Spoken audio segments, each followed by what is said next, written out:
صوتك يا شعبي أغنية تمضي تخفو في بيت تستيقظ في بيت لحن لا يذوي صوتك يا شعبي ينبت سوسنة في الصخر صوتك يا شعبي لحن لا يذوي ينبت سوسنة في الصخر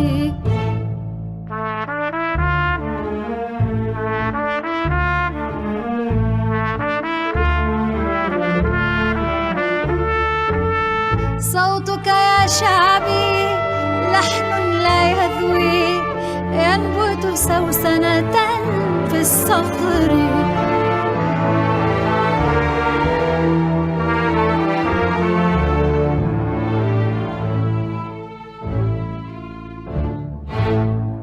مهما طال عمر الليل حتما سنغزل منه خيوط الشمس انفض يا شعبي ركام الموت حي يا شعبي حي أنت انفض يا شعبي ركام الموت حي يا شعبي حي أنت لن تكسروا أعناقنا لن تهزموا أشواقنا نحن القضاء المبرم.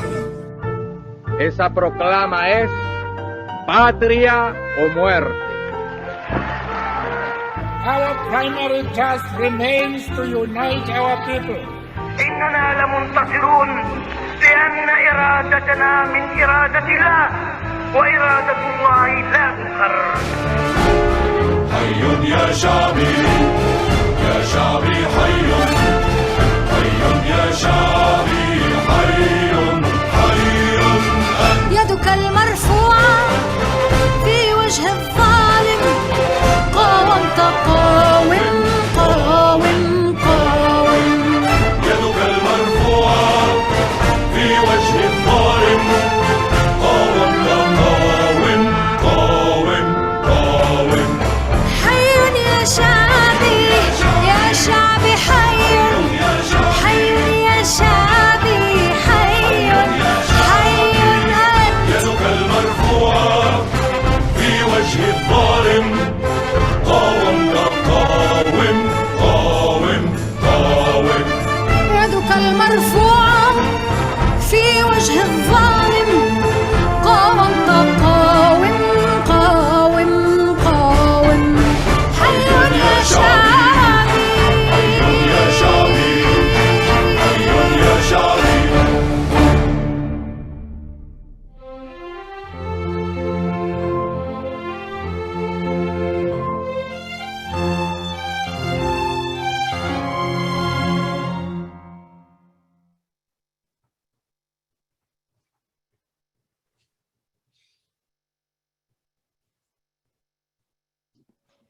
Thank you, everybody, for joining us today, and welcome to today's event, Defending Al-Naqab, organized by Al-Awda, the Palestine Right to Return Coalition.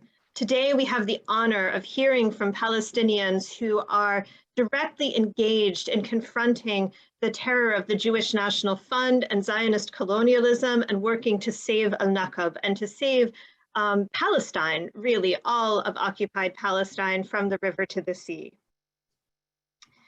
Today in Palestine, there are struggles for justice that are taking place everywhere around the world, that are taking place everywhere inside Palestine, from Jerusalem to Haifa to Al-Naqab to Jenin to Nablus to Gaza, and everywhere around the world, Palestinians are struggling for return and liberation of Palestine from the river to the sea. Of course, in May and June of 2021, we saw what was called the Great Unity Uprising, and that unity is not something that began in 2021, and it is not something that ended in June of 2021. Instead, it is continuing, and it is our role as Palestinian organizers and also as solidarity activists to do everything that we can to support that unity and struggle for the liberation of Palestine and for the defense of the land. Today's webinar is organized by Al-Awda, the Palestine Right to Return Coalition. And Al-Awda is an organization, a coalition, a network, and more that has been organizing in the United States and throughout North America for over 20 years to defend the cause that is at the core of the struggle for the liberation of Palestine.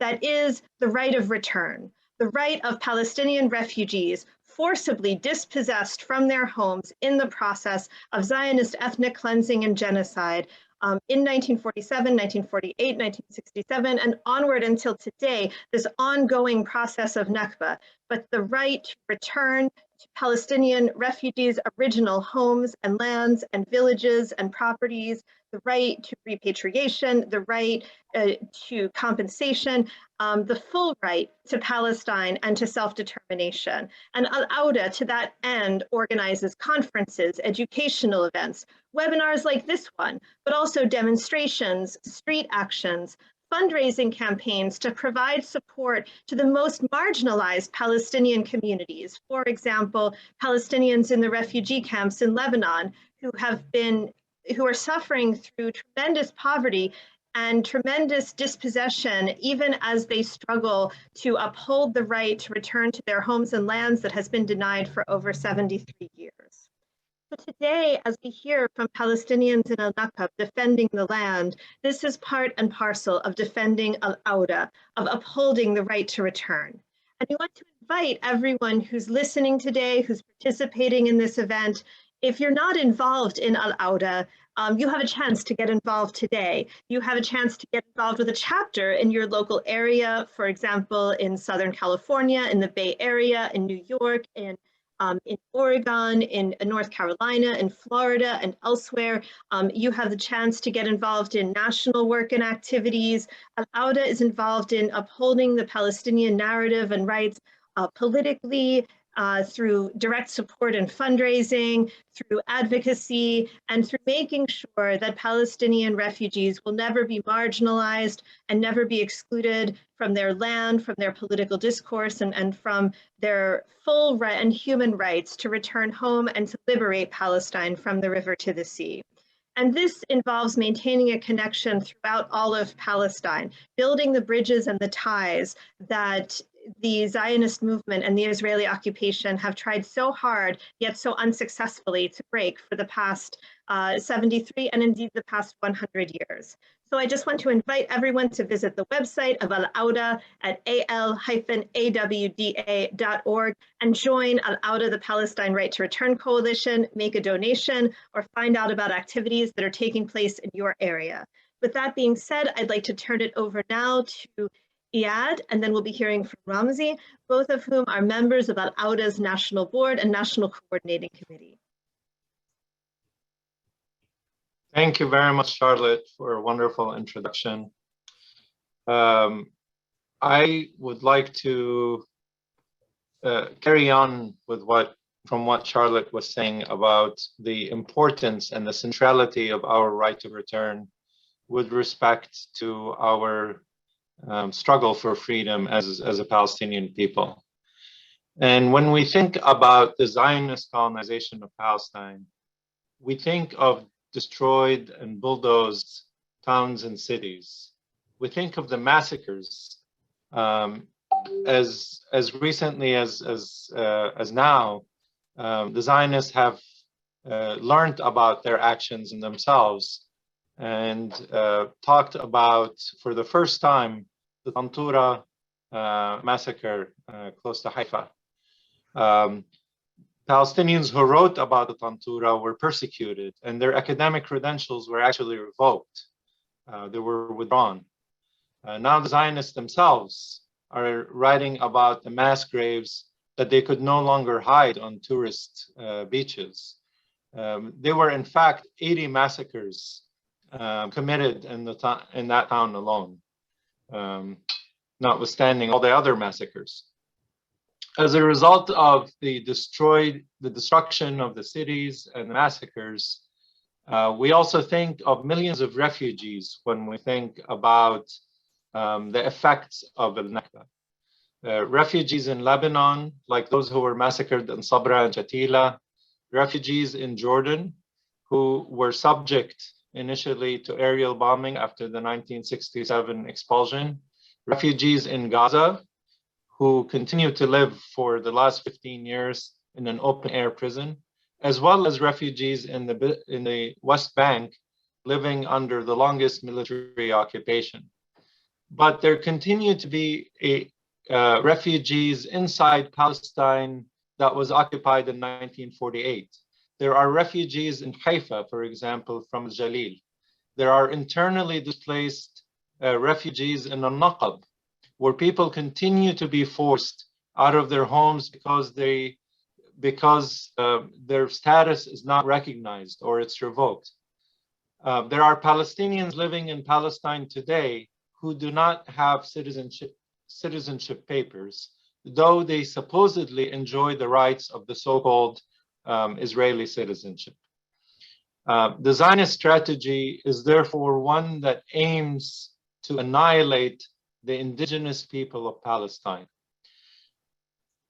Unlike British India or French Algeria or French Haiti, the Palestinian is supposed to simply disappear and hand over his house, his history, his food, his cultural creations and civilizational achievements, and even her embroidered thobe.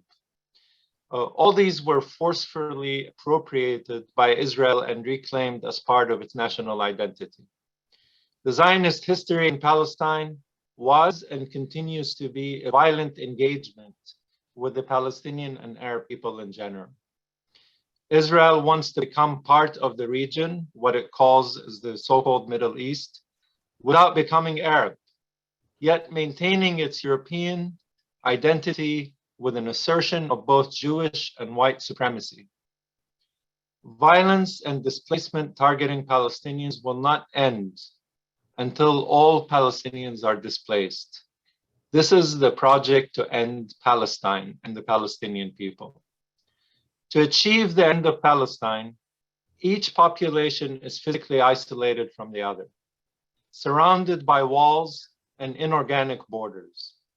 Within each border, the violence is intense, and the people are not allowed to support, communicate, or coordinate with the population, with other populations of Palestine. The Zionists claim that Al-Naqab is inhabited by nomadic Bedouins, not by Palestinians who could trace their roots to 3,000 years of continuous living. They are always kept fighting for recognition by a state that does not want them. As an example of the case of Sumaya Fallah, she is a PhD student at Technion University who wrote about the environmental disasters created by occupation, displacement, and colonization, as well as mistreatment of our land and water. She attended a student conference in Madrid and now is being accused of communicating with foreign agents. She had all her communication equipment confiscated and she was forced under house arrest.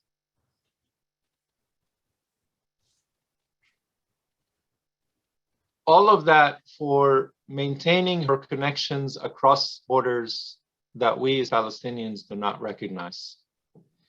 They are now threatening her of removal from Haifa, her Palestinian city, as if she's a foreigner on her own land. The aim for Al-Naqab is to become like other completely annihilated areas of 1948 Palestine.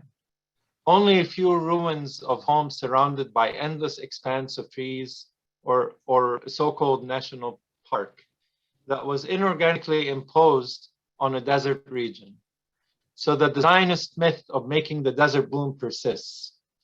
In reality, Palestine was and is blooming as a result of intergenerational wisdom, stewardship of the land, and the Zionists stole it fully furnished.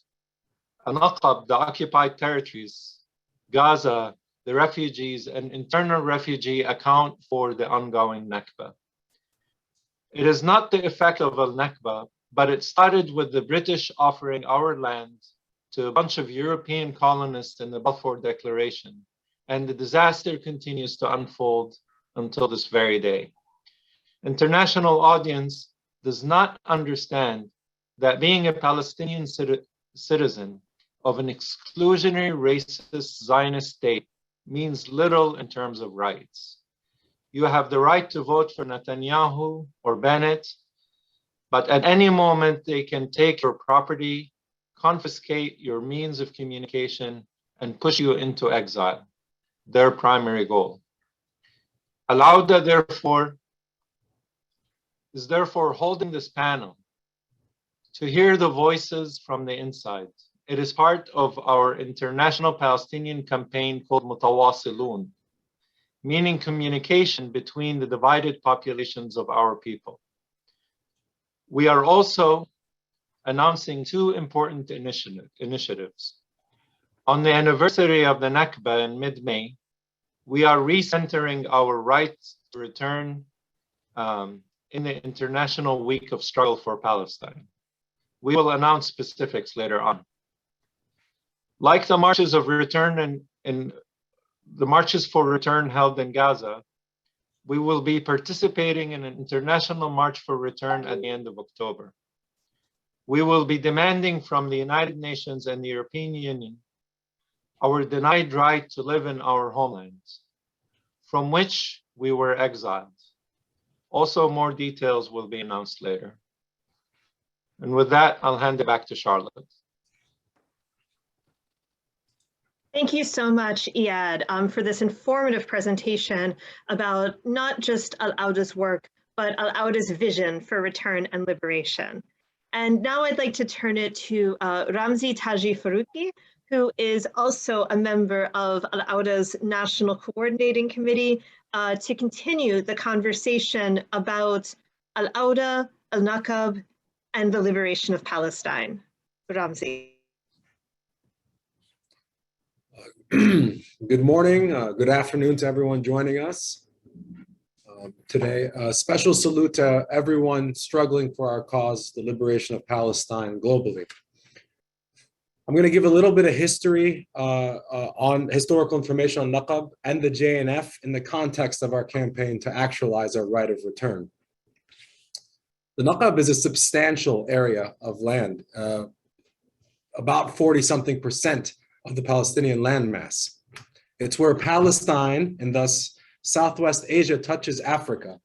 It is the nexus between two seas, and it's the home of hundreds and thousands of years of both stationary and transitory communities. It is also seldom discussed. How can such an important region of Palestine seem to escape the broader conversation on occupation and displacement and return? Simply because it's been strategically underrepresented and misrepresented in the mainstream discourse surrounding Israeli occupation and Palestinian dispossession.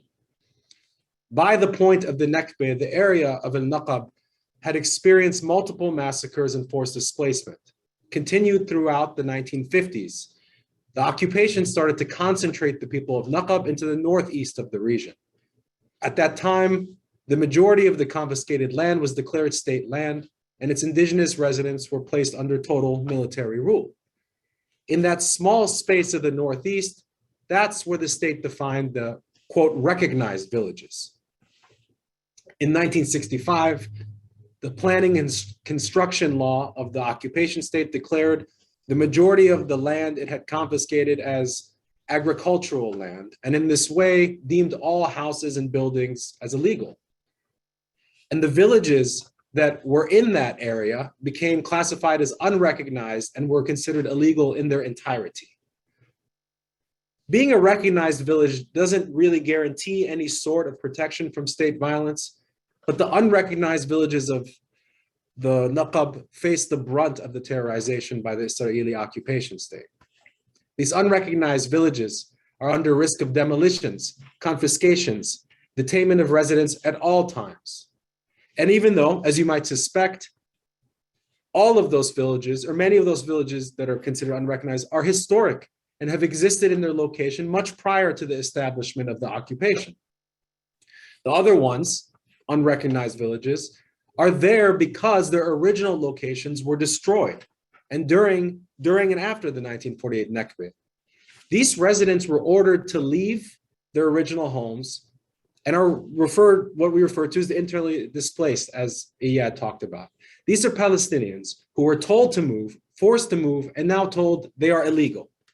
Of course, remember, it is their existence that the occupation sees as illegal.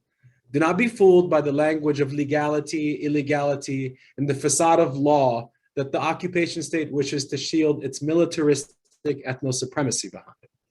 This is why what is occurring in Naqab is fundamentally an issue about liberation through return. The Naqab is a story that parallels the forced internal displacement all over Palestine, just as Iyad had mentioned. And let us not forget the many of the residents of Gaza who were once called the areas around Bir al-Saba in the Naqab home, who were displaced and now are blockaded away from their original lands. So when we talk about the Naqab and return of its residents to their stolen lands, we're also talking about the return of all Palestinians everywhere to the exact places they and their families have been displaced from. And not just return, but repayment for our lost time. 73 years or more of suffering that we have endured. And this repayment is something we demand from the governments of the world who founded, bolstered, and continue to support the occupation. It not now or ever will matter how much time has passed. We will return and we will receive what is due to us. Now, hand in hand with the system of legal recognition is the logic of erasure and denial of history and reality. As Iyad mentioned, how it was stolen fully furnished. Remember the words of David Ben-Gurion.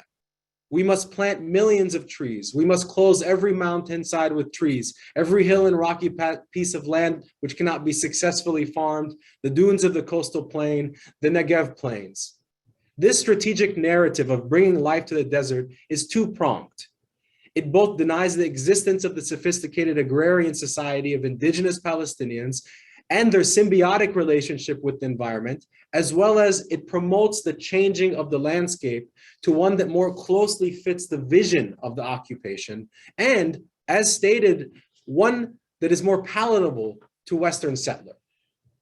To exact this plan, an internationally funded entity was utilized, one that has its roots in the very onset of the Zionist project, which is now known as the JNF. At the 5th Zionist Congress in 1901, an entity was created by the name Keren Kayemet LeIsrael, which translates to the Perpetual Fund for Israel. Now, this entity had a clear purpose, which was to house money to accomplish the Zionist occupation of Palestine. In 1907, it was officially registered in the United Kingdom under the English title Jewish National Fund as a limited liability company. The JNF is the name used outside of the occupation state for its propaganda and fundraising vision. Within the occupation state, it has always retained its original name. Now, after the occupation of Palestine in 48, in 53, the occupation state issued a law which transferred all rights and assets of the original company to a new company of the same name, JNF, that was created in 54 within the occupation state. Unlike typical companies, this company had a unique special privileges that are typically vested in governments. In short, the JNF was given the power of acquisition of lands and, in other words, the ability to confiscate Palestinian property with the same power as the state. In 61, the state institutionalized the JNF as the caretaker of all agricultural and forest lands and also the state's land administrator. In this way, the JNF became the major agency for acquiring and disposing of land, and specifically the tool that has been used to terrorize and dispossess the people of Al-Naqab. The JNF has drastically changed the landscape of Palestine and dispossessed the inhabitants of Palestine, and its funding comes almost exclusively from outside of the occupation. Subsequently, its most important locations and affiliates exist all over the United States and Canada. These are the organizing and collection points of nearly endless stream of funding for the sole purpose of dispossessing and displacing Palestinians. So we ask that Palestinians and allies of Palestinians demonstrate and organize before these locations and pressure local governments and communities to divest completely from these external nervous centers of the occupation entity. The occupation of the Naqab and all of Palestine, from the river to the sea, is only made possible by external support. Support we must resist and dismantle. Thank you very much, and it is an honor to be here on this panel with the speakers before and the ones who are coming. Shukran, thank you.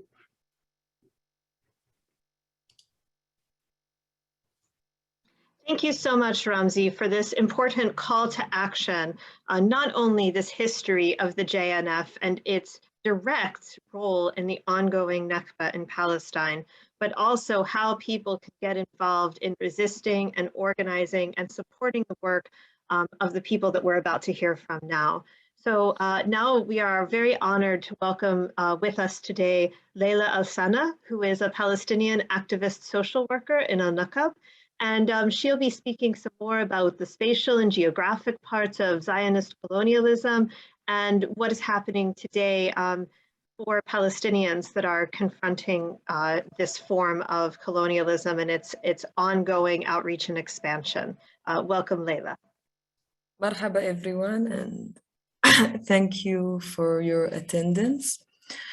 So I think I will start and talk in general in democratic government. When approaching the planning system, the entities are divided by geographic areas. For example, you have the planning system for Texas, planning system department, for Toronto, and etc., etc. And except in the colonial states, that this planning system creates the entities and planning offices that is responsible not for a geographic area, but for a certain ethnic group. Now we need to remember that Israel is no more than an offshoot of Western colonial ideas. For example, the USA having the BIA, which is the Bureau of Indian Affairs. This office which is responsible for indigenous or Native Americans. In the Naqab, we have the same office, but in different name. We have the Bedouin Settlement and Development Authority in the Negev. This authorities is showing the ugly face of the Western paternalism and racism, and how the terms such as development, nature, urban become charged word far from neutral or good. How this word turned into a political tool to dominate, control, and supervise while everyone is standing by, believing that is for sake of the indigenous people. And it's the same things happening with the JNF trees. And as Iyad said previously, it's important to know, and before we start to talking, the differences between nomadic and semi-nomadic tribes. So semi-nomadic tribes, such as the tribes that in the Naqab, and we're talking about 7 clans or 7 big tribes from the northern district of Beersheba till Rashrash. We're talking about semi-nomadic people, that each tribe have a territory that every other tribes is agreed upon. Every tribe have the territory and its known borders and boundaries. And it's basically spread on all the Naqab area.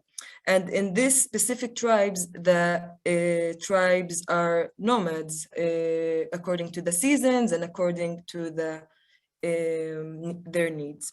And I think it's important because I feel like everyone have this sense that romanticization of like Bedouins belong to everywhere and anywhere. Well, in fact, we do belong to somewhere, specifically in the Naqab and historically.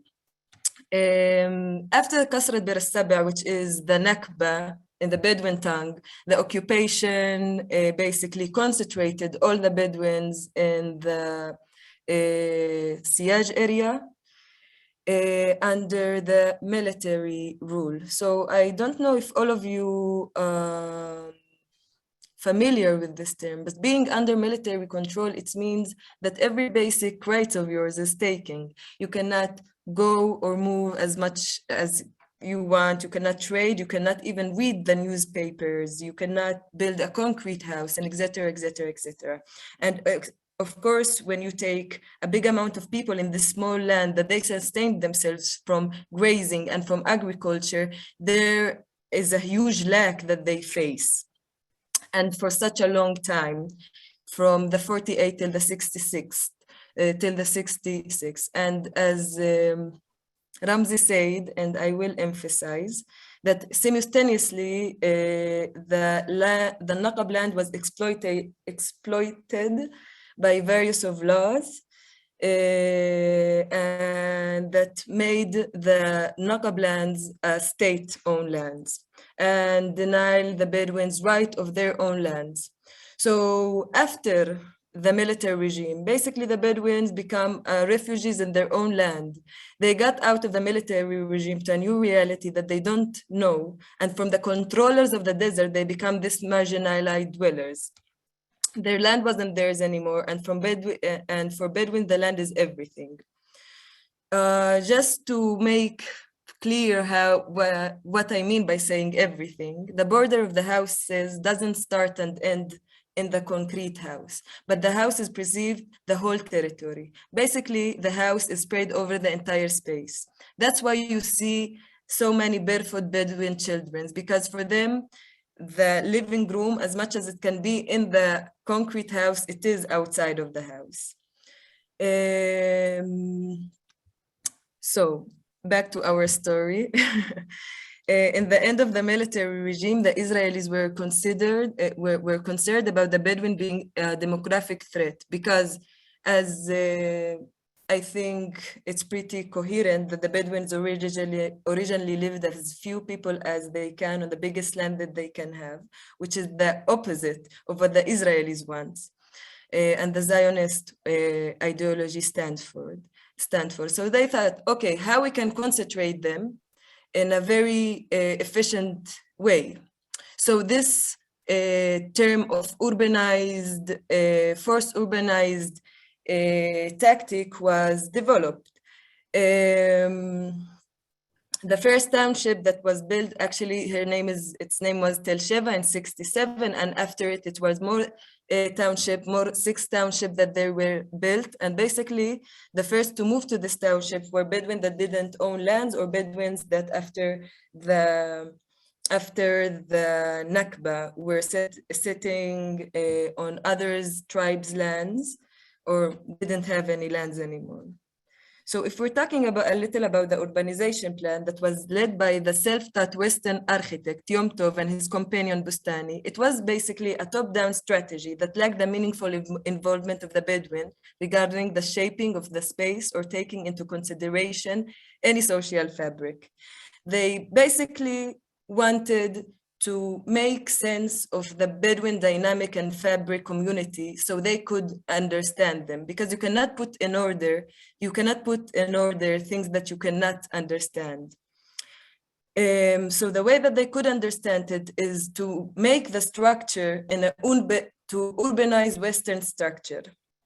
And I can tell you till this day, they don't really know how we operate, and they don't really understand the order and the fabric, our community fabric. Since the Nakba, the Bedouin were faced with two choices: whether to move to the townships that were heavily incentivized by modern services. Not to mention that all of these incentives were empty promises. They promised them they would have agriculture lands and industrial areas and respectable dwellings, and soon enough they understand that all of it was a lie, and basically it was a tactic to pile a lot of people in very small land in order to keep the domination of one group over the other.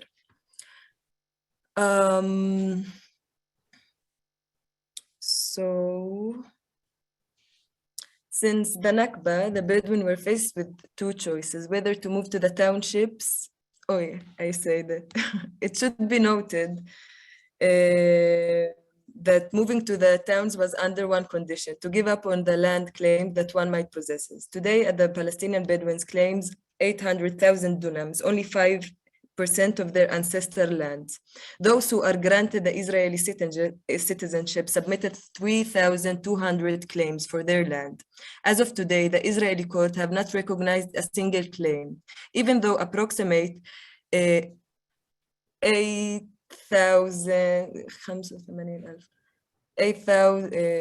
85,000 Bedouins nowadays Samdin on their land, living in unrecognized villages of Al-Naqab, deprived of access to water, electricity, or any other fundamental human right. So basically, the finished product of the Israeli government took shape of distress, stemming not only from the oppressive policies, but also from the aggressive forced transition to unfamiliar way of life with no guidance for it.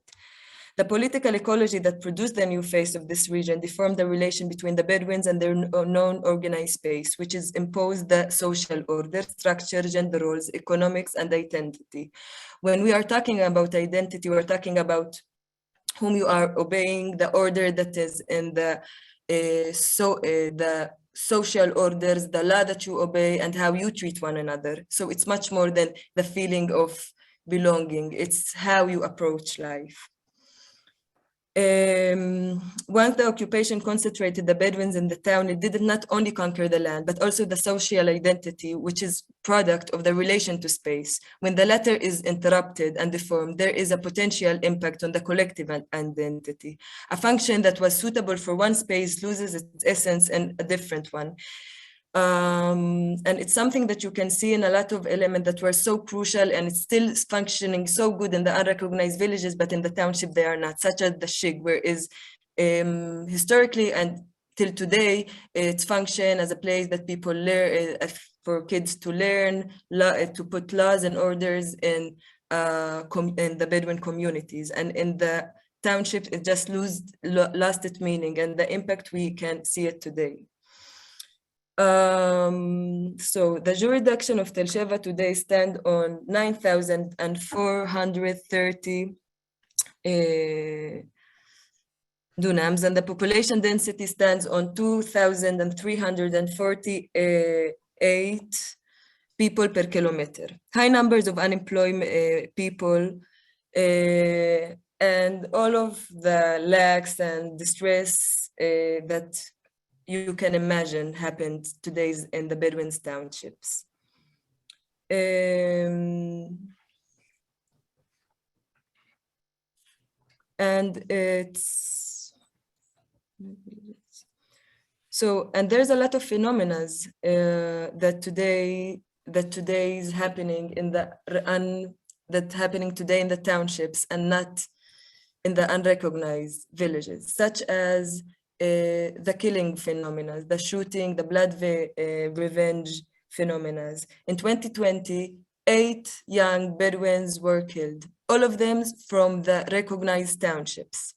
Now one need to ask himself, is it by coincidence? Is it because, like, it's our blame? Why all of the killing? Why all of the bad negative phenomena happen in the recognized villages, in this weird entities that have no identities?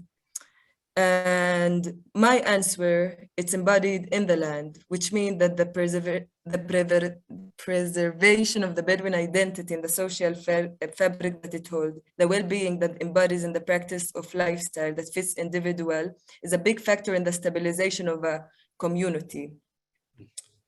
And that's why in the unrecognized villages, even though that they lack a lot of physical needs, such as running water and electricity, you can find this well-being. And that's not the main reason that they still samidin on their land, but the other reason that they know coming to this pile of boxes that they call townships will make no good. It's still, of course, every place you go, there's pros and cons, but they prefer to stay there, samidin their lands and on their own light, instead living in townships and terrors doesn't know you when you don't know if your sons will come back home safely. To conclude, I think that in the townships, it's very coherent that every time that this colonial Israeli intervene every time that she placed another police station or making this huge services and incentives for people to go to the township, you know that there's something smelly there. You know that there is more problem to come. There you wonder. And in my own humble experience, the only way to approach this ongoing Nakba and this social processes is by resist in all ways, resist ethnic cleaning, resist the suffocation, resist the attempts to erase our identity, to make us hate ourselves, and to make us think that we are the problem. This way, instead of fighting, they can be achieved by dismantling the power structure that is so rooted in our daily life and in every service that we take from them, school, textbook, heroic stories. And more important is to resist to move from our lands. And that is what's happening and what is doing in the unrecognized villages. Thank you very much. Thank you so much, Leila, for this valuable testimony and valuable historical and present day account. We're now going to be hearing from RAAFAT Abu Aish, who is a Palestinian land defender in Al-Naqab. Welcome, RAAFAT. Hello to everyone. I've heard a lot so far, and everybody spoke out of knowledge. It's the first time I hear LAILA speak, and it was very thrilling, and I loved it. كل احترام ليلى، يعطيك العافية. يعني after all of that, it's very hard to find stuff to talk about. But I think let's start by giving some numbers and maybe trying to fix some of the stuff that came out. Some informations maybe are a bit different. So when we talk about Al-Naqab, we talk about around 350,000 Palestinians living in Al-Naqab. That's the latest Israeli number that talks about the area. 350,000 Bedouins, Palestinians live today on 3.5% of the Naqab, the whole original Naqab area. Before the year 48, when talking about history, before the year 48, the people of Al-Naqab, the Bedouins, lived all over the Naqab. There was never a land issue. It was always known whose land is where. And the whole area of Al-Naqab is about 60% of the historical Palestinian land, of the historical all Palestine. It's 60%. It's the main part of Palestine. It starts from Al-Fallujah in the north, the one where Jamal Abdel Nasser was in when he was fighting in Al-Naqab in Palestine as an Egyptian soldier, to al-Rashrash in the south on the bay of the Red Sea. So when we talk about Al-Naqab, we talk about the main, very important strategic area in all of Palestinian history. And our hosts talked about that a bit. And we say again that for me, the point that I would try to add, because you guys, I'm very happy to have you here. You guys said it a lot and talked about most of what's happening here. The occupation does not deal with the people of Al-Naqab as citizens, not only because occupation is racist, not only because occupation is منظومة قمعية, is that's the main what it is. That's Zionism, and they are ugly, and they do want to be racist against Arabs. Occupation sees the Palestinians, the Bedouin Palestinians who have Israeli citizenships, who exist inside the occupation, as enemies and as a threat. And that's with the testimony of the Israeli politicians. The main causes they see the Bedouins of Al-Naqab as a threat. The first one is because of the number of people they have in Al-Naqab. In the year 48, 90% of the society was kicked out of their homes and was moved to Jordan, Gaza, and Sinai. 90% of the society, only 10,000 to 11,000 people stayed in Al-Naqab. In 70 years, we became 350. So that's a lot of people. At some point, the Israeli Prime Minister today, Naftali Bennett, said last year, before we became Prime Minister, he said that the growth in population for Bedouins in Al-Naqab is a danger to the Judaism to the Jewish minority of Israel, and we need to cut that. He exactly said those words, and that's their testimony. That's what they're saying, and that's only the first main character. The second one is because of how important this area is, because how strategic Al-Naqab is, because how big Al-Naqab is, and because of the connection of the Bedouins with the land, and because Bedouins are the people who know the land the most. As much as they train Israeli soldiers, as much as they bring Israeli bases to Al-Naqab, the Israelis do not create a connection and understand what's happening here. So that's also another reason for them dealing with us as a danger and establishing war on the people of Al-Naqab, and that's what we see today. The third one is that we're talking about years of occupation, 70 years since occupation and more, and billions of dollars were put in Al-Naqab in order to recruit the Bedouins to the army, to the Israeli army, to create soldiers from the people of Al-Naqab and to keep them away from their Palestinian identity. That didn't work. No Bedouins, when you're talking at the numbers, they are nothing. No Bedouins went to the army. The Bedouins kept their Palestinian identity. They have been there in every Palestinian station when it comes to the intifadas, the first and second, the war zone Gaza, the last Habbat al-Karama in Al-Dakhil in a few months away. The Bedouins were there, the Bedouins of Al-Naqab, and we consider ourselves to be a component of the whole Palestinian picture and the whole Palestinian identity, and we are in connection with all the fractions of the Palestinian people, and that's what we're seeing today in the streets. 17 years old youngsters screaming out loud, "We are Palestinian," and protesting in a very Palestinian patriotic way. Okay, so in a very Palestinian way. And that's even after all of the millions that were put on the Bedouins, and that's even after all the projects to make an Israeli society, and that didn't happen. So all of these factors make the Israelis consider us to be enemies, even if you're citizens. They do war at you. I think Laila talked a lot, but I'll explain a bit about the unrecognized villages themselves now. So we have 36 unrecognized villages in Al-Naqab. 36 unrecognized means that you don't exist on a map. The Israeli maps do not show the unrecognized villages. And then you have no electricity, no water, no infrastructure, and you are kept to be suffering and to produce all the needs of your life alone in these towns. And the only request that the Bedouins do is that the Bedouins ask of occupation is to leave them alone, because in the past 5 years, 11,000 houses were demolished in Al-Naqab. 11,000 houses in 5 years. 2,775 houses were demolished by occupation in Al-Naqab only in the year 2018. And that was more than what was demolished in all the Palestinian historical area in 1 year. Today, we have seen, I guess you guys have seen what's happening, and you have seen the protests, you have seen the brutality of the Israelis that was enforced on the people of Al-Naqab.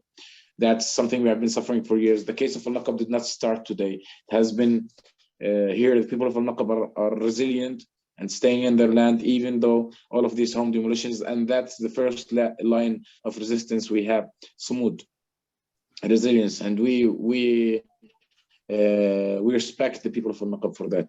Today, people are fighting with their bare bodies. They are in the head of the tractors. Al-Naqab gave marshals also. We had Shahid Yaqub Bilgaan dying in front of his house.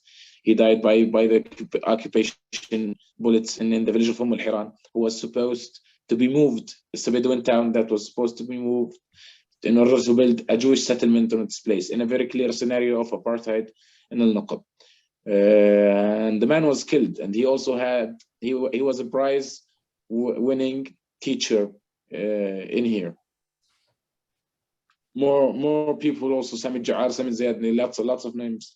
People are in a threat, but we don't consider ourselves in the Bedouin community to be victims. We consider ourselves to be equals. We believe that we are fighting occupation. Whatever they do, that's the real face of occupation. We're not asking for better conditions of life. We're asking for the recognition of our ownership on our land, that nobody touches that, and for a decent life before having a good life or services. So I think I speak on behalf of the Bedouins, because that's what we hear from everybody, that decency, we are a proud society, we have always been, and people would put their heads in the head of the soldier and will stand in its face with everybody just to keep their pride, even when a country is trying to demolish them. I think that's it. If you have any questions, I'll add after. Thank you. Thank you so much, RAAFAT, and thank you so much, LAILA. It's really an honor to have both of you here with us today. As in the Naqab, you are in the middle of this incredible struggle, defending land, defending Palestine at this moment. It's so important that people in the movement in North America are hearing your voices and hearing what you're saying and hearing you calling to action specifically. We're also going to be talking about some more action items that people can get involved in later. But first, we're going to get into the Q&A section. So we want to encourage everybody to put your questions and answers into the chat or into the Q&A box so that we can go through them and so that you can hear directly from LAILA and RAAFAT more information, get answers to your questions, and find out more about how you can get involved. And once again, I just want to remind everybody that this event is being sponsored by Al-Awda, the Palestine Right to Return Coalition. You can visit our website at alawda.org. That's al-awda.org to find out more about how you can get involved. And you can visit alawda.org/donate if you'd like to make a donation to help support the ongoing work of Al-Awda. But I'd like to turn to Iyad to ask the first question of our guests. Thank you very much, Charlotte.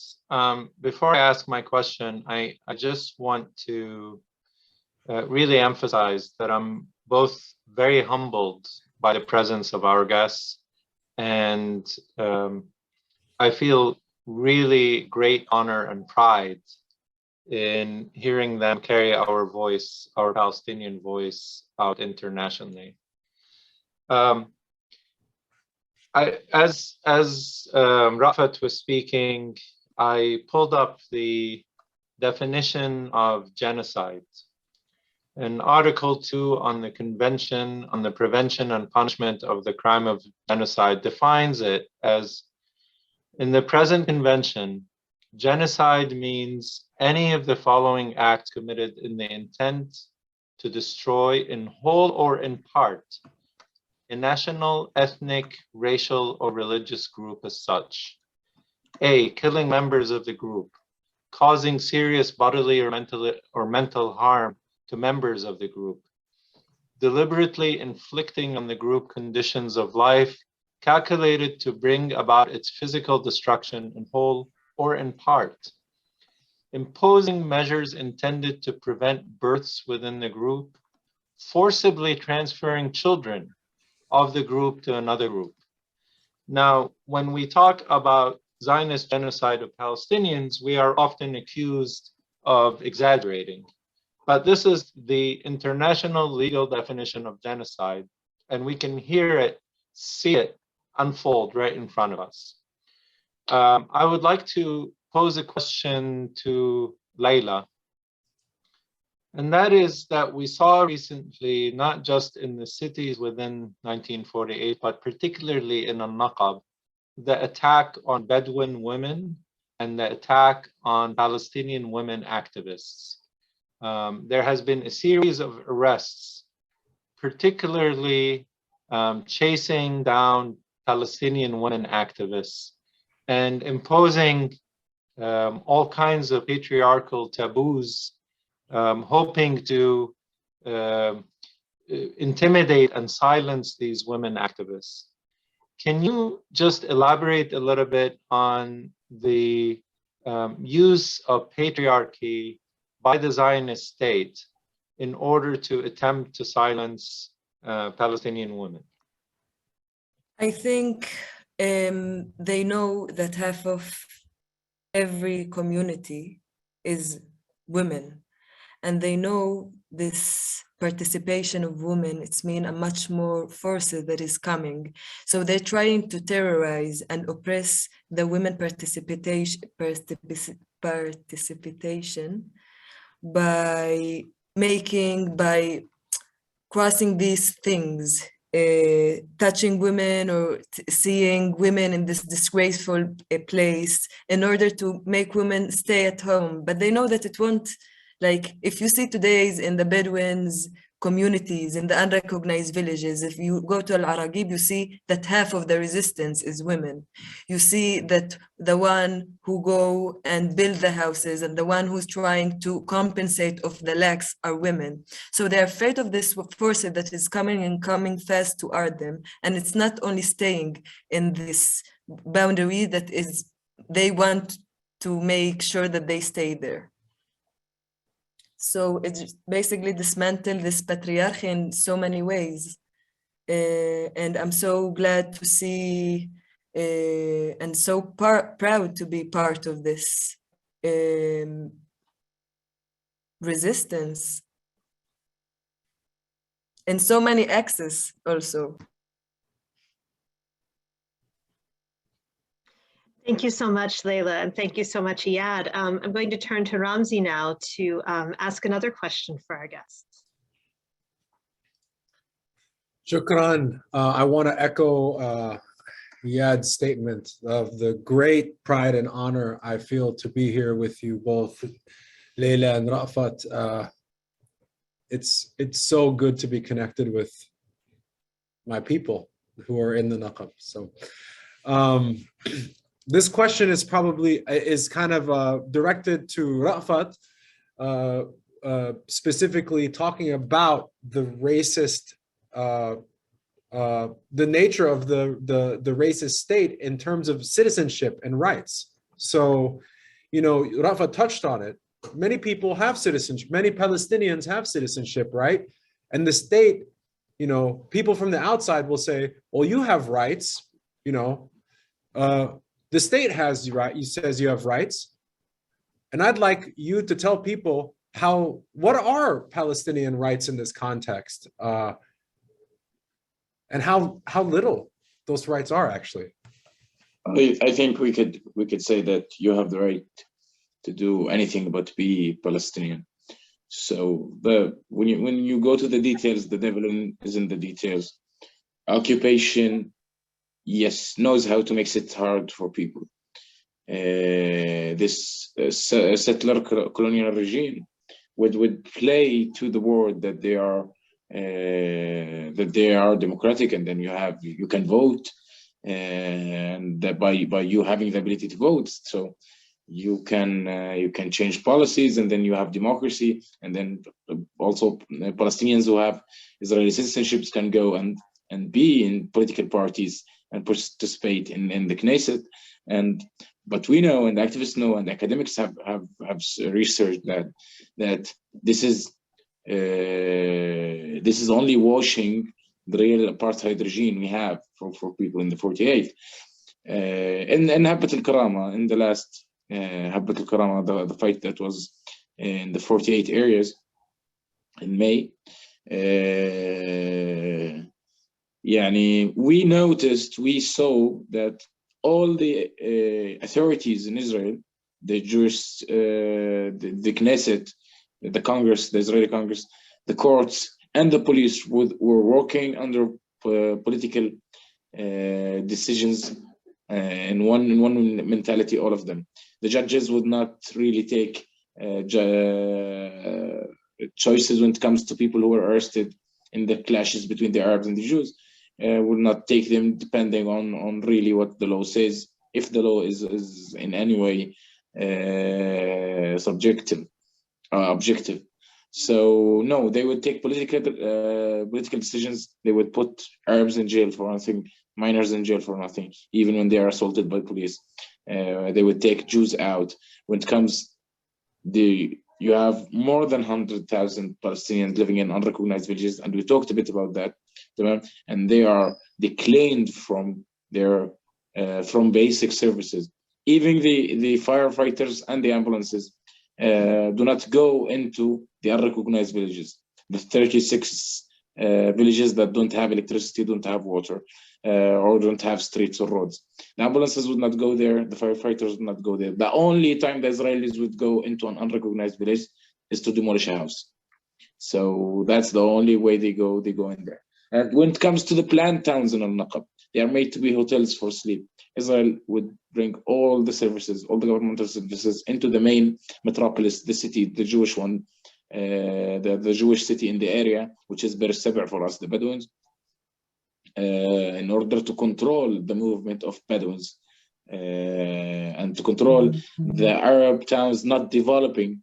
When you're developing, so you have everything that you need in your community, so you have a relationship with your community more, and then you have one decision. So the Israelis would do so much discrimination, but you have to go to the details to see it, and it is existing for us, the Bedouins. We have, LAILA talked about the authority for developing Al-Naqab, or for settling the Bedouins, which is a military region authority that is responsible only for Al-Naqab. What I would add is that it has its own, this authority has its own police unit. Police unit that belongs for the authority, called the UAV unit, and it's called after the military campaign that took Be'er Seba city in the 48, in order to just symbolize occupation in the mentality of people. For them, they are still occupying. For this unit that's only responsible for demolishing houses and demolishes thousands of houses every year, and also responsible for breaking protests. These are the only two responsibilities for that unit. It's called after the occupation campaign of Be'er Seba, for them to show the Israelis that they are still fighting to take the city, and that they are still fighting to take the Naqab out of the Bedouins. And the Zionist word for occupation still lives on with them. So yeah, we call it a democracy only for Jews. We know how discrimination is, and I think you guys heard about the nationality law, but we say the nationality law is a law that says that there is no other identity recognized in Israel but the Jewish state, and the Arabic language does not have any station in it, and lots of other details. It's a main racist apartheid law, but we say that we don't need that. We live that. We know that. We know how the police deals with the Arabs. We know how they make files for the Arabs, how they follow the Arabs, and the Jews would have none of that. If there's a protest with the Jews, we joke about that if the police want to stop them, the police would give them massages. But then in a protest for Arabs, the police might shoot people just in the protest and kill them in a heartbeat. So yeah, I hope I answered. I just want to attract people's attention to what I shared on the screen. I hope people can see it.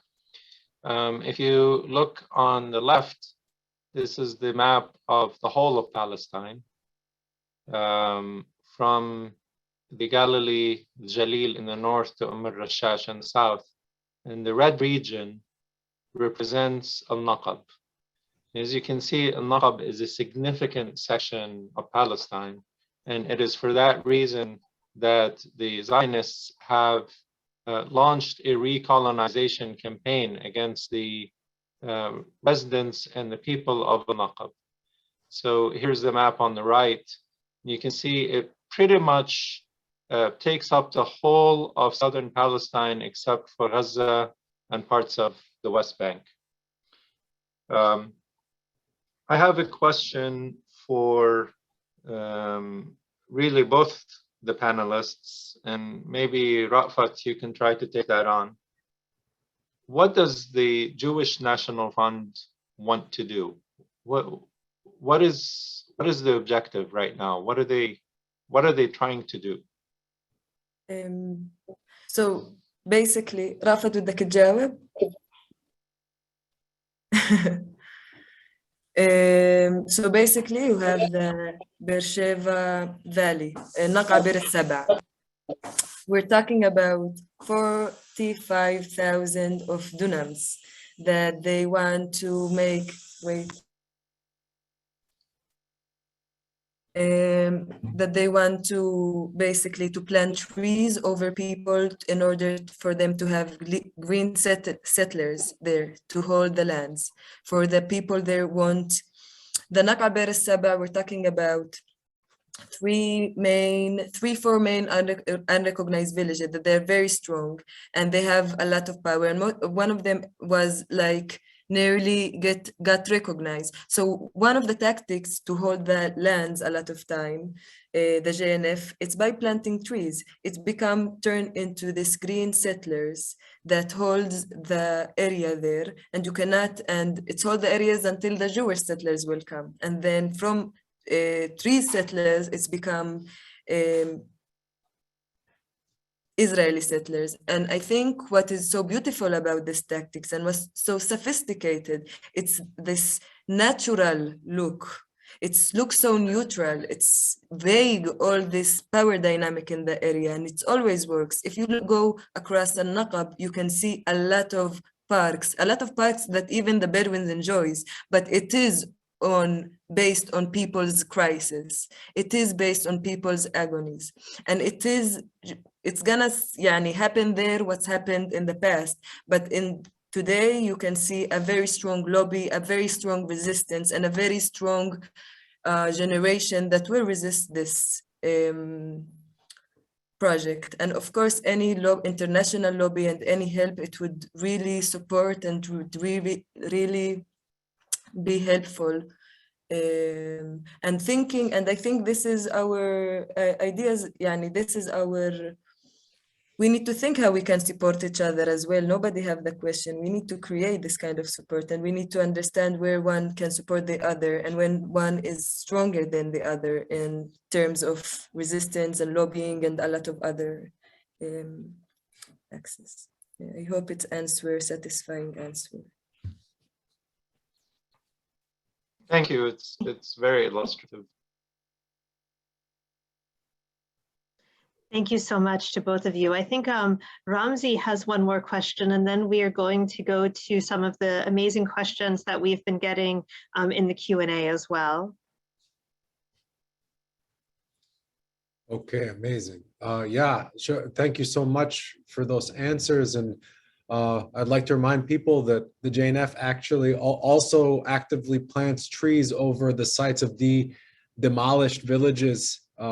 There's been a lot of research. You can very easily look that up, that campaign is also used to hide past atrocities as well.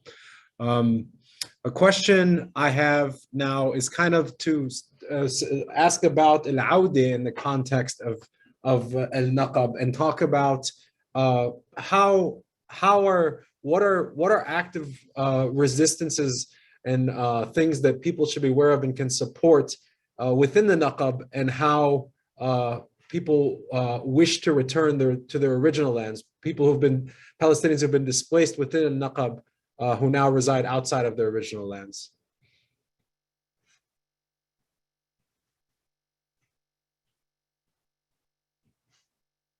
Ramzi, can you please repeat the last part of the question?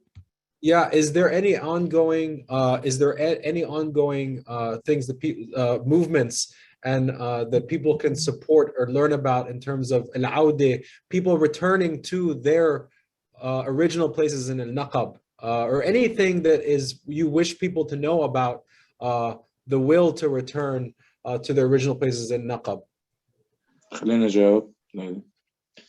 Yeah, I'll try to make sure. You know, in Al-Naqab there are two types. In Palestine or in the 48 areas, there are two types of refugees. There are the refugees, the people who were refugees to Al-Shitat, to everywhere outside, and then you have the internal refugees, people who were refugees inside Palestine into other areas. Myself and my family, for example, we were thrown from our village and came in, or original land, moved by the Israeli army to another place, then moved to Lakia, which where we are today. So there were three movings for us, and the army kicked us out of our land twice. For a case of Al-Awda, yani lots of every time there is a plan for demolishing a new Bedouin town, if that town is not originally on the people are not originally on their original land, when the fight starts, the people would give alternative to occupation, because the only solution occupation gives unrecognized villages is to move them into neighborhoods inside the planned towns. So these neighborhoods turn into ghettos with time and into poverty towns, and they are not even a bit worth the land they would have to compromise in order to get into these neighborhoods. An example to understand that is, for example, the village of Wadi Ni'am, a town, an unrecognized town of 15,000 people living in it, the biggest unrecognized town. And Israel wants to demolish that town, and the only solution they are giving these people is to move them into a neighborhood in Shkib al-Salam, which is a 15,000 residents town. So moving, which is a 17. So moving 15,000 into a neighborhood and inside a 17,000 people town. So these are the solutions to create more ghettos, to make it harder on people in the already existing towns. And for us, people always ask and say it clearly, take us back to our original land if you do not wanna recognize us in the spot. And that's for the people who are moved by the army in the military regime in Al-Naqab. So, and I have a story, because we're at Al-Awda and we're talking about the right of return in principle. The only village in Palestine that created a full Awda was a town in Al-Naqab called Bir Haddaj. The people of Bir Haddaj were moved by the Israeli army in the 48, and many of them were killed inside the Siyaj area that Laila talked about before. 2 years after, the people of Bir Haddaj got their stuff and left the Siyaj area and went back to their original town. A few years after, they were moved again in trucks by the Israeli army. They put them in trucks and threw them in the Siyaj area again. A few years after, the people who were known, the Bedouins are known to be very stubborn, even more than occupation. So they would take themselves and go back to their original town. It happens again, but then in the 90s, I think, they would take themselves and go back to that town and stay there and have fights and clashes with the police on that, and they will get recognized. And then there is a full Awda happened on the ground to their original land without compromising a centimeter of the land. So yeah. Hope I answered. Great, thank you so much. And we're going to go to some of the questions and comments that we've been receiving now. Now, I'm going to group together some of the questions so that we can address them in a group, because they deal with common issues and common themes. And one of the most important ones that we are seeing from people is talking about what can be done to confront the JNF. So Nora asks, how can we fight the JNF and cut funding to the settlements? She asks specifically about the Defund Racism campaign and whether you are familiar with it, Laila and RAAFAT. This is a campaign to call on New York Attorney General Letitia James to remove charitable status within New York from a number of Zionist organizations, including the JNF, and what you think about this kind of initiative. There's also a question from Ahlam about whether you're familiar with an ongoing lawsuit against the JNF, and if you do have any information on this, could you please elaborate? In addition to other kinds of legal challenges against the JNF, various agencies and organizations, for example, the National Lawyers Guild in the United States, a number of organizations in Canada, including Independent Jewish Voices, have filed various complaints with tax authorities in these countries to attempt to have their question their charitable status, given that this charitable status is being used to raise funds to dispossess Palestinians and continue the ongoing Nakba. We've also received a question from Karen about Code Pink's petition to Blinken, Anthony Blinken, the US Secretary of State, to crack down on the JNF and what the JNF is doing there. And finally, we have a question from Kelly asking what else she can do besides pestering her useless congresswoman about what's happening in Palestine and what's happening with the JNF. So I think that both Leila and RAAFAT, but also Iyad and Ramzi might have things that you'd like to add in response to all of these points. And we will put links in the chat to some of the campaigns that are being discussed and to any legal initiatives that are raised, as well as the petition and the Defund Racism campaign. I will tackle the last question, Charlotte, and leave the rest of the questions for the panelists. With regard to the last question of what can you do other than pestering your congressperson, you know, pestering your congressperson helps because we don't want to make Congress comfortable in the support of apartheid and the campaign to end Palestine. So that's important, but it will never achieve results. Israel is not an accident of history. Israel is an outpost. It's a settlement for US imperialism in the Arab world. The Arab world, the United States and its imperialist allies use Israel as a means to controlling our people and the whole of the Arab world at once. And so they are very committed to this project, and that is both ideological as well as political, as well as expansionist. So what you can do is, and we ask everybody who's participating or who's listening to this panel, go out and find links to the Jewish National Fund, find organizations that are linked to it, support the IDF, any kind of organization that fundraises for the Zionist state or for the JNF or for investment in the Zionist state, and target them. Ask all of their patrons to boycott them, protest in front of the JNF, conduct civil disobedience and block passage in and out of these centers that support apartheid. Bring attention to the fact that that Zionist apartheid fundraises in the United States and Europe and Canada in a way that Save the Children fundraises, as if they're supporting hospitals and schools, but in reality, they're destroying people's homes. So that's my answer to the Congresswoman one. RAAFAT and Leila, go ahead, and if you want to address other questions, or if Charlotte, you might want to summarize them. I just want to, sorry.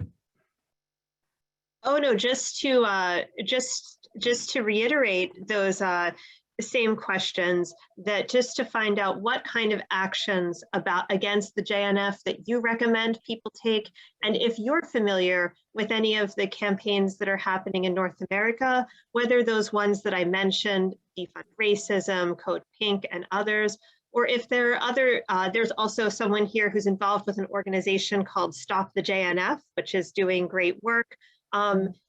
Any of these campaigns or others that you recommend that people get involved in?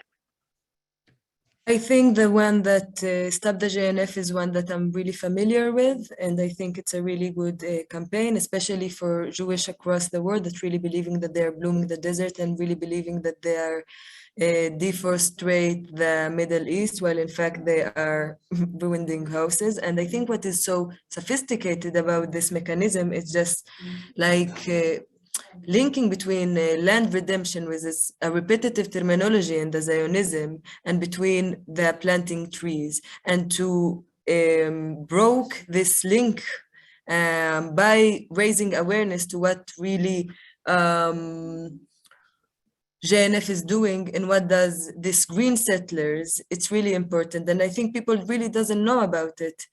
people just put this blue boxes, I don't know if you're familiar with, in every places, and really believes that they're, as you say, that they're building, creating, like trees never can be something so bad.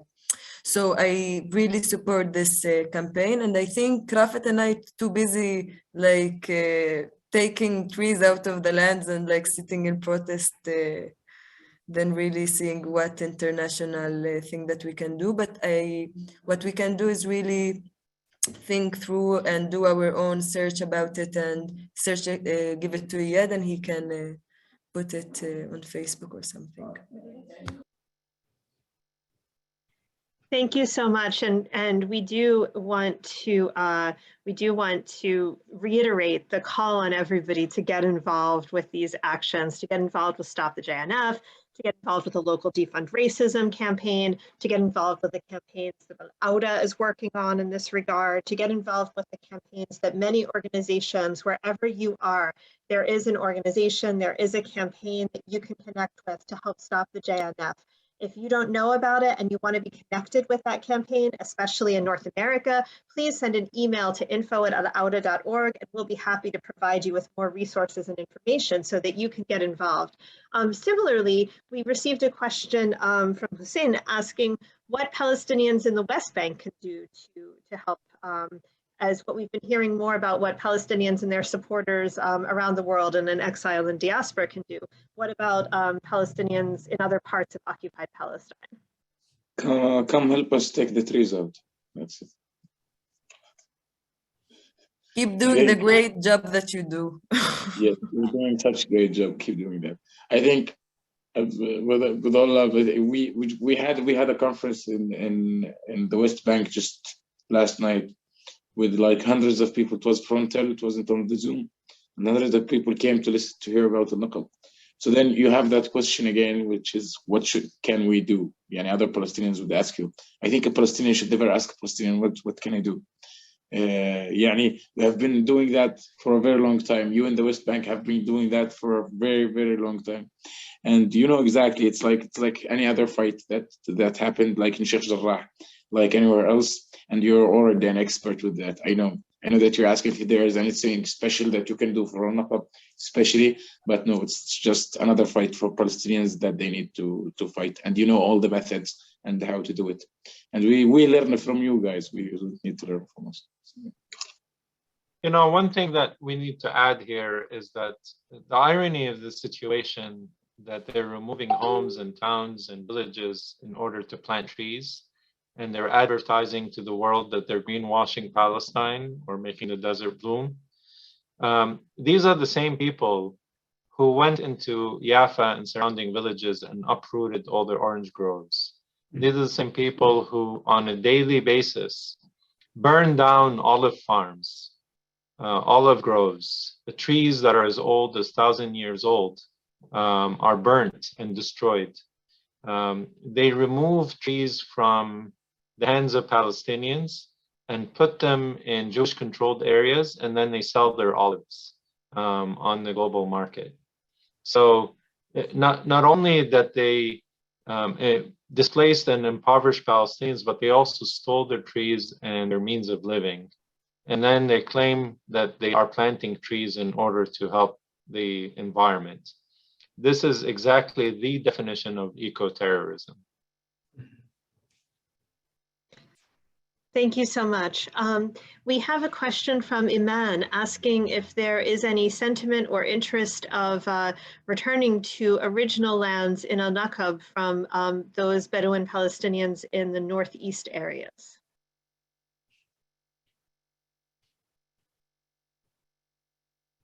اشرح لي السؤال ليلى. إذا الناس بدهم يرجعوا مثلا اللقية على أرضهم الأصلية. Of course, people even say that. بعطيك أنت تداري. لا بس تحكي على قصة العزب. One way of life for Bedouins is called عزبة and عزيب, which is you moving with your sheep, putting a tent in the forest or a tent in the mountain, and then you stay with you. So I say that there is a nostalgia for every Bedouin who's living in a house. And in the first place, we started living in houses when we didn't choose. the Israelis made the law inside the military regime time called the preventing of raising the black goat, which is a law that prevented the Bedouins from raising black goats. And they made a law for that in the middle of the military regime. And when you ask why, because the Bedouins used to make their houses out of the hair of the black goat. So they didn't want us to make hair houses. Anyway, so the idea is, yes, we're living in houses, we're living in services, but I would bet that, and we hear that and we know that when me myself, I would do it. Many people would go back to living in tents just in order, don't have a problem with living in tents or with much less welfare way of life or comfortable life, and in order to live in their original lands and in the desert and in the white area, not in these towns that we're living in today that became ghettos. We would very happily go back and build a life from zero and deal with what we have. And many people are like this. Thank you so much. We also have a question from Magdalena asking if there are other examples that you can give on how infrastructure is being used to displace and commit genocide, because you've been speaking definitely a lot about how so-called afforestation and trees are being used as a mechanism of genocide, of ecocide, of ethnic cleansing. But what about water, roads, other forms of resources? In the past 6 days, in the past 2 weeks, and mostly the past week and a half, 6 villages in Al-Naqab, planned towns with buildings and are supposed to get all the services, not unrecognized villages, planned towns, 6 towns were cut off electricity by the Israelis, and the Israeli police did not allow the electricity company to go and fix them. For 6 days, for a week, a full week, there was no electricity in all of these towns.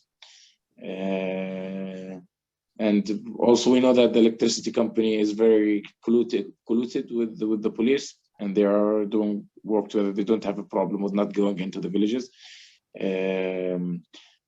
So people stayed without electricity. And for example, in the village of Sa'awe, the one that started the fight that we're talking about today, people were sieged for 3 days and they were not allowed out or anybody inside.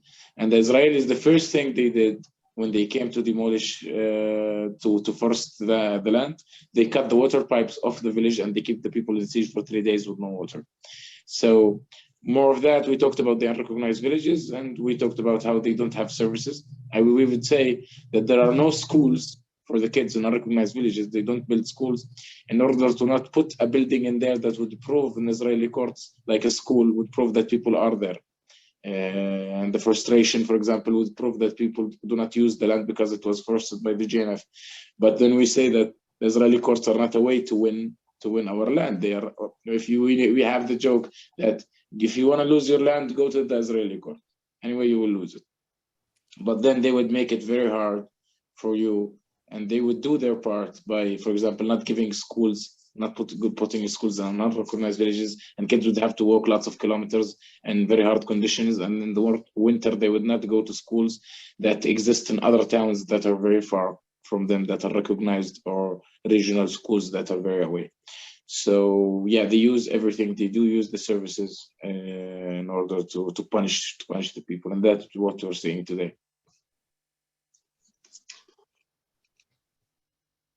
Thank you so much, Rafat. Ramzi, did you want to say something? Yeah, and I would just like to add that roads are often the way that land is confiscated in the West Bank. So just, like Wadi Faqeen in Bethlehem, roads are actively one of the main ways. Settlement roads too, roads that only go from a settlement to a settlement, are one of the main ways that agricultural and Palestinian lands are stolen infrastructure.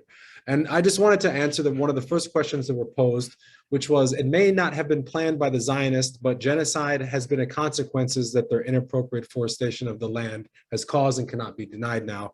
And I would just like to correct that actually it was always the intention. Specifically, the JNF had communicated its direct intention to remove weeds. They called Palestinian trees weeds. They replaced them with things that were more palatable specifically to Westerners. They said we have to use pine trees because we have to put eucalyptus because those other things were weeds. And they were actually surprised in their internal communication as to how resilient the olive trees were, somehow surprised that it wasn't because the trees were indigenous to the land. Thank you so much.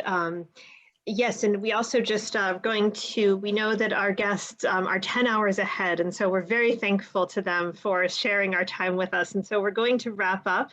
Just to, I will just give a couple questions and ask for any final comments. And these are brief questions if you'd like to address them, and also invite the people who are raising them to contact Al-Awda, and we can continue the conversation there as well, especially with these more action-oriented questions. So one is a comment. There's a question from Karen that I would like to just briefly talk about. That's a very important question. It is. And Karen, there is an international initiative right now to organize marches for return wherever Palestinians exist. And that international initiative spans the refugee camps of Lebanon, refugee camps in Jordan and in Syria, in the West Bank.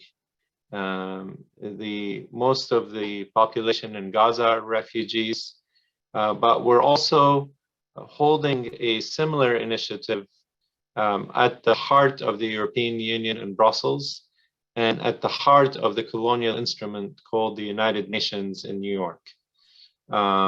And we will be having marches for return there in October.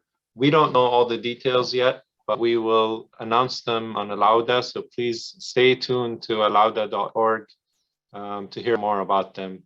But that is our main drive for this year, and that is to transform Al-Awda and the right of return from a rhetorical demand coupled with Al-Naqab to an actual realization where we are calling for return and the mechanism to come back to Palestine, the same way that people of Al-Naqab like LAILA and RAAFAT are every day fighting for staying in Al-Naqab and returning to their original homes. Thank you so much, Iyad.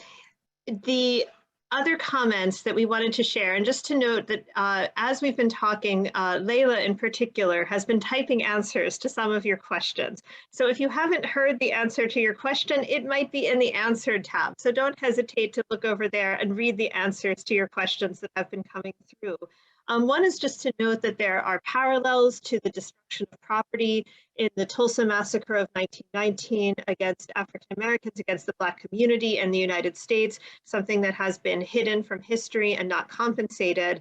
And there's a discussion about some folks that are working on an application to promote the boycott, divestment, and sanctions campaign, and that it will be good to include companies and businesses that support to or donate to the Jewish National Fund as part of such an initiative. And so if there's any information that you have about companies and businesses, to share that. And of course, we in Al-Awda will also be happy to share this information, as well as I'm sure campaigners from Stop the JNF and other organizations as well. So thank you everybody for the great questions that people have brought forward. And of course, thank you, Iyad, for this important call to action before we close today.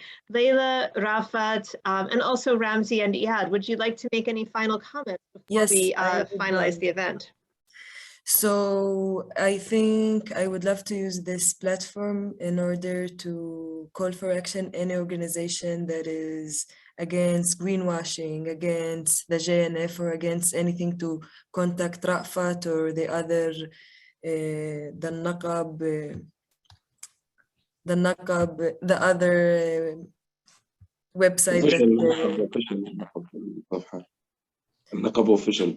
Al-Naqab official page, and we would love to make a collaboration in order to stop this crisis. And moreover, I think there is a lot of fundraising for the unrecognized villages in order to make their sumud more comfortable and in order to empower them to stay on their lands. So I think if anyone want to help, we will be sharing through different websites and platforms, and we would love any support actually. And thank you very much for all of you that attended. It's really heartwarming to see that people really care. I would say respect also, and thank you to all the activists who protested with us today. So there was a global call for action today, and many protests happen around the world. We respect and love everybody who helped us. Thank you so much. And thank you for the hosting. Loved it. Sorry if we are tired and we had a long day for anything else. Thank you a lot. Thank you so much, very deeply, Laila and RAAFAT, and thank you, Iyad and Ramzi, for developing and illuminating the discussion. This has been a powerful conversation of solidarity, steadfastness, resistance, and organizing, and it must inspire us, as Iyad said, to move forward, to mobilize together, to build for Al-Awda, the return, for liberation, for Palestine, for justice and defense of the land and liberation of the land, from Al-Naqab to Jerusalem, to Gaza, to Haifa, to every inch of Palestine, from the river to the sea.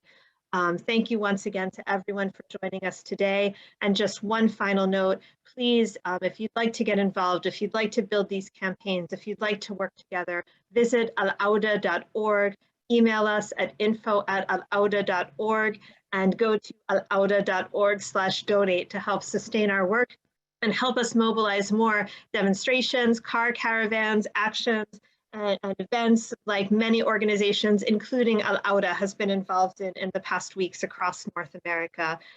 Thank you once again to all of us for joining us today, and long live Palestine, liberated from the river to the sea. معا صامدون. إياد يعطيك ألف عافية أنت ورمزي، وشكرا كثير، تشرفنا وفرصة سعيدة. شرف إلنا. السلام عليكم. عليكم السلام. عهد الله ما نرحل، عهد الله نجوع نموت ولا نرحل، عهد الثورة والثوار والجماهير